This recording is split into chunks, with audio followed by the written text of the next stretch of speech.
వారిపై సంతతి కొరకై అహోరాత్రములు తపస్సు చేసే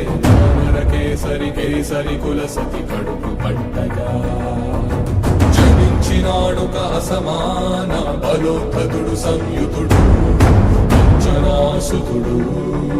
పవననందనుడు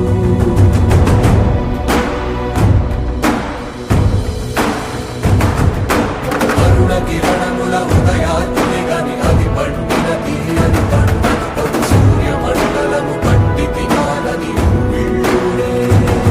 తను దేహం నాటున రవి మరుగై జగము చీకటై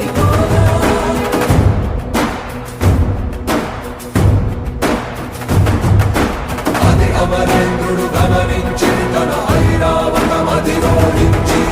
ఆంజనేయుని సమీపించి తన వజ్రాయుధమును విసరగా అది పవననందనుని హనుముని తాకా చిందిన రక్త బిందువే విద్యుద్వేగంతో ధరణి స్థలి వంద కడలిలో చొచ్చి వంద కడలి అట్టడుగున గల శ్రీరంగ శుద్ధి గర్భము చేరి అట